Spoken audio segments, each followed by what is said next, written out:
So today we're reviewing Ant-Man and the Wasp, Quantumania.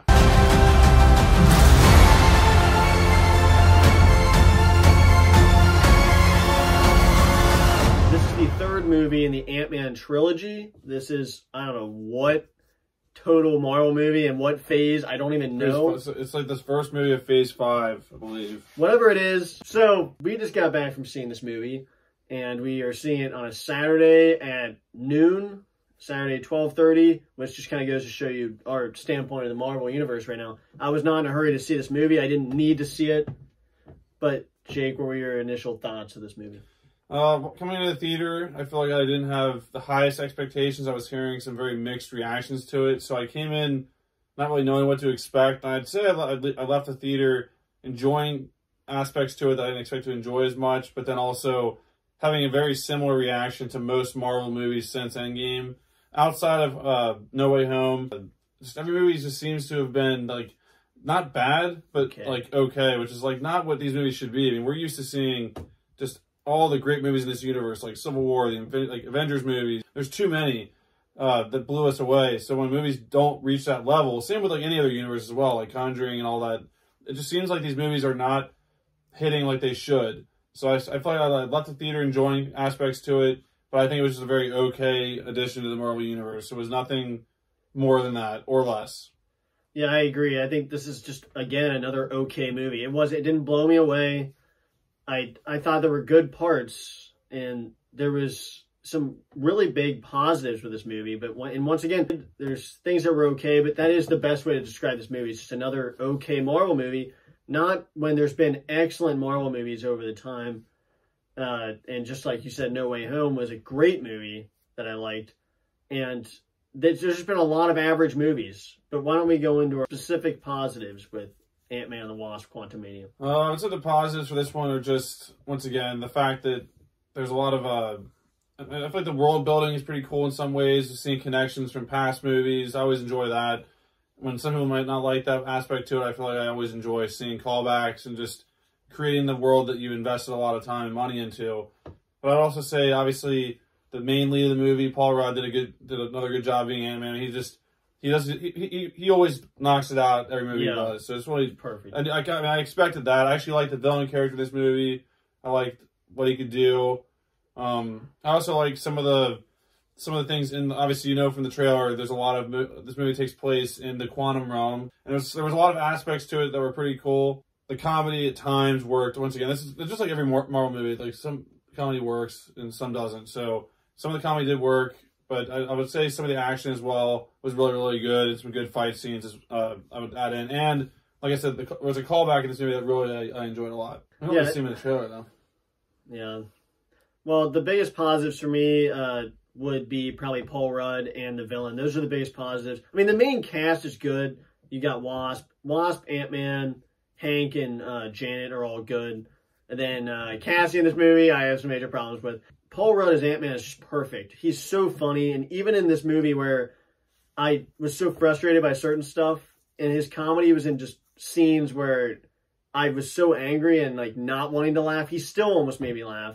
So he's so funny as Ant-Man and perfect. And then the villain, Kang the Conqueror, is a villain that I think probably should have been in an Avengers movie or a group movie, because he's such a cool villain and is really good in this.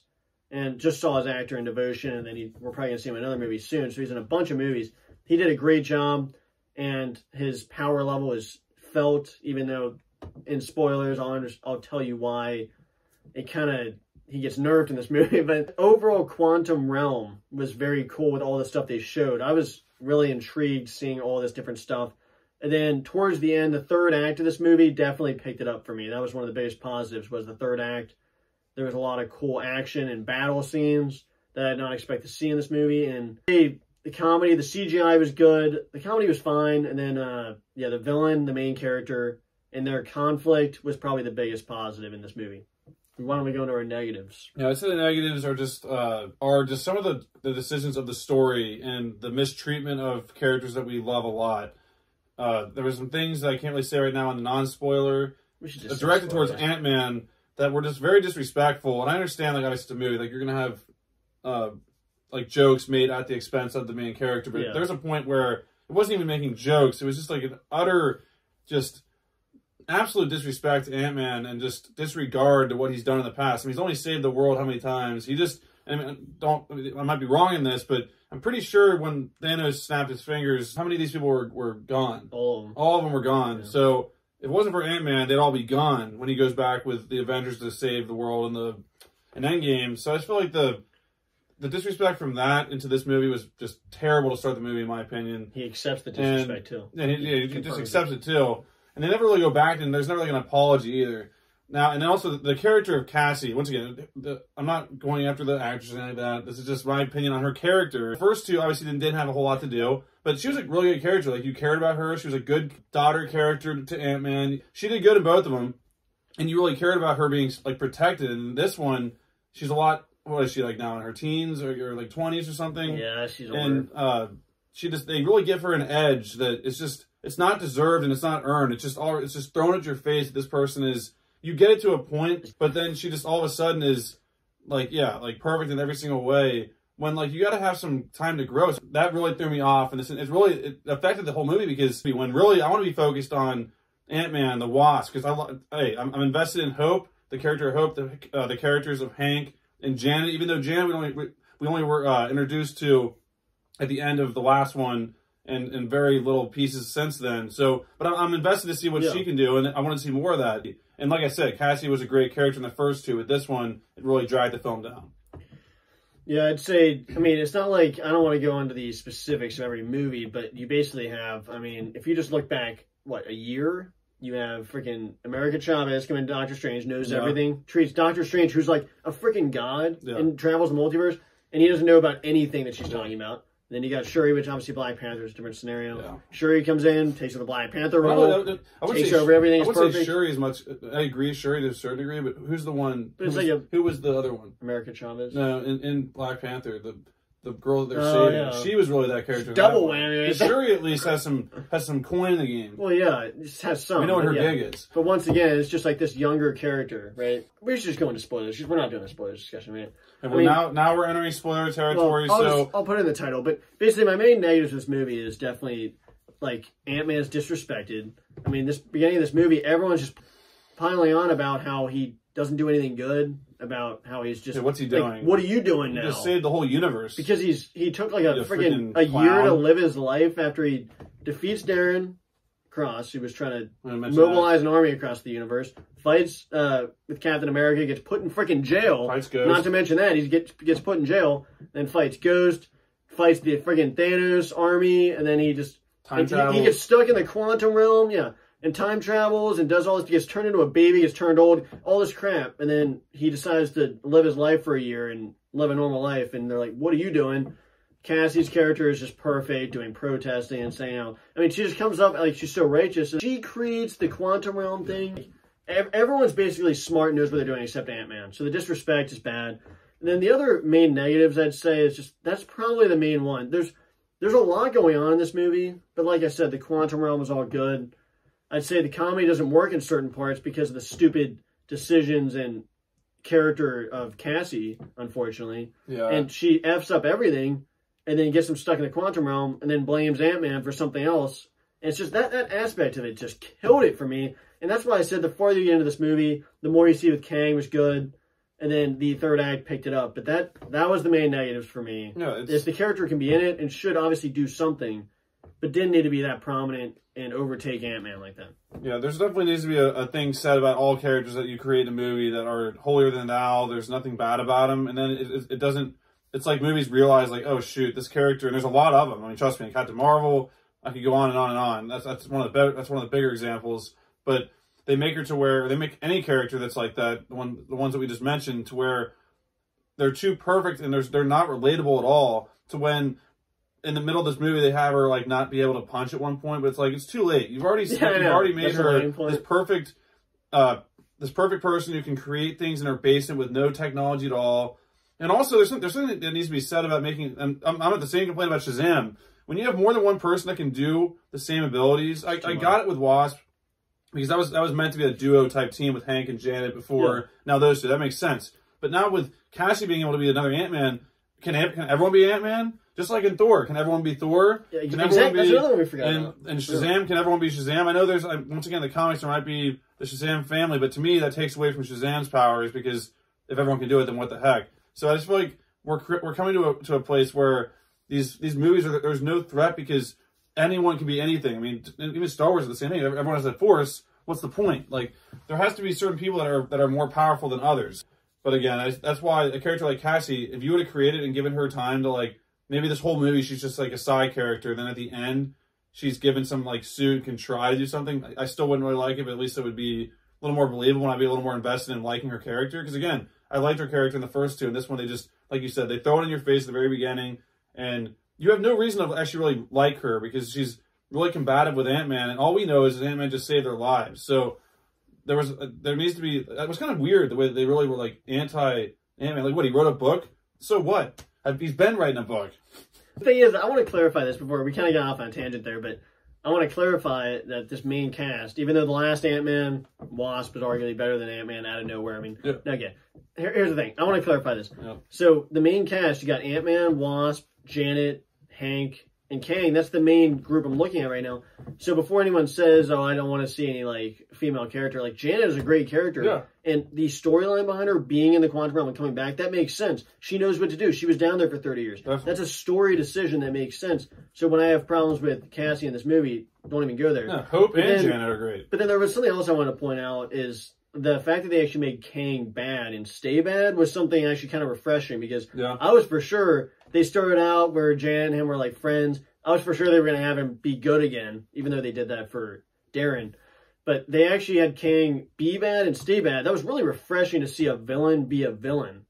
I mean, because that hasn't happened in a while. It has happened, but it seems like nowadays there's so many conflicted villains. It was cool to see a villain actually be bad, trying to kill the good guys. It led to some interesting scenes. Why don't we give our final thoughts? Yeah, final thoughts. Like I said, I walked out of the theater enjoying a lot of it, or at least more than I thought I would. And once again, to me, it's above average. There's still a lot to like about it. And the negatives are, once again, just more nitpicking, because you have the ingredients to make a great movie, but they decide to focus on things that they should not be focusing on. And I would also say this movie does do a good job of actually making a movie. Like, it didn't really, I'm not really complaining in that way. I mean, to say it was not really woke at all.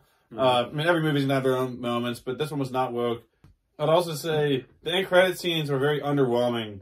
I don't know. Neither one, we were both kind of like, what was that? What was that? One had a little more potential to it, but the last one, if that was tying into, there's spoilers now, that was tying into the TV show. Is it not even now? That's in the past? No, I don't know. That had to do with the Loki show. I haven't seen any of the shows. That's where, that frustrates me, that you have to have watched shows to get what the movies are. So that was very frustrating. But you shouldn't have to read a graphic novel to find out Snoke's from the Outer Rim. But there was also, there was a great scene of Ant-Man on that lunch date with, that's true. That was a great little cameo for fans like us that appreciate that character. It was a good comedy. Baskin Robbins, there was some cool scenes with him, like Dale was with dogs. And I did like the end where they kind of called back to the beginning, and he was like talking to himself. He's like, "Wait, did I just mess with the entire world?" And he like keeps walking. That was fine, They should have had Doctor Strange walk by with the third eye. It ended the same exact way. I thought something was going to happen. If you had a third eye, I don't know what's going on anymore. Yeah, overall, though, I'd say it was an okay movie. Like I said, the good outweighs the bad.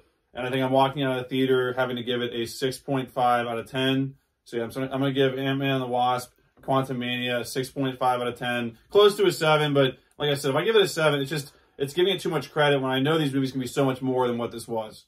But I think for my score for this movie, I'd have to give it a 7 out of 10. I think that there's a lot of really good action scenes. I love the big battles, and there's a lot of cool battles, even though there's some plot holes with the battle because Kang is so powerful, and I don't know why he was sitting up in the room. He could have just annihilated everyone.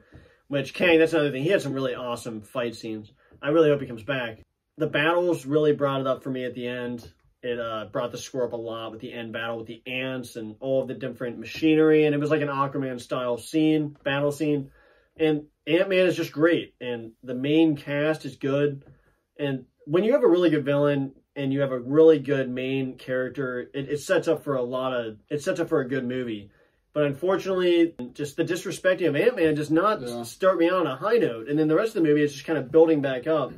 And it was just, and a lot of this movie is just underwhelming. I mean, it's interesting scenes of different things in the quantum realm, but once again, a lot of it just didn't blow me away. It was just average. And so that's why it gets my average score of 7 out of 10 for this movie. Let us know in the comments what you think of the movie and what you thought of it. What's your scores? Let us know in the comments. And, not kidding, Darren coming back as Modoc or Modoc. That was cool. Crazy. I did like that. Although we're ripping that, in my opinion, I actually think it worked. In my opinion, good, yeah. I thought it worked because it was good CGI. Yeah, I thought it was fine. Everyone was kind of ripping that. In my opinion, I thought, how else could you do it? And you gave him 2 looks. I thought the look with the metal face is cool. That was awesome. But because we like Darren, maybe that's why we can forgive it more. But I thought it was cool and a cool character. Yeah, people were ripping that CGI. I thought it was great. Yeah, I thought it was good, actually. I thought the CGI was great. I thought he looked really cool. And for a character that is so ridiculous like that, I thought he was awesome. And it is a shout-out to John Schnepp, because he was one that said he really wanted to see MODOK. So it's a shame he wasn't able to see it. But it's crazy that he actually made it to the screen. Guys, let us know in the comments what you thought of the movie. And stay tuned for a lot more movie reviews coming out here soon, as well as Monster Madness, which is going on. Because there's a lot of big movies coming out. We got John Wick 4. We got Super Mario Bros. We got Creed 3, which I think we're possibly going to see. There's the Dungeons and Dragons movie. Mario. There's so many movies coming out. There's a lot more than just that. I mean, there's a ton coming out. The Boogeyman. No. Both of them. Boogeyman, and then John Wick's going to kill the Boogeyman. That would be, if they can cross those over, that would be an epic conclusion of the John Wick saga. But anyways, guys, let us know in the comments what you thought of it. And thanks for watching, guys. And we'll see you in the next video. Bye, guys.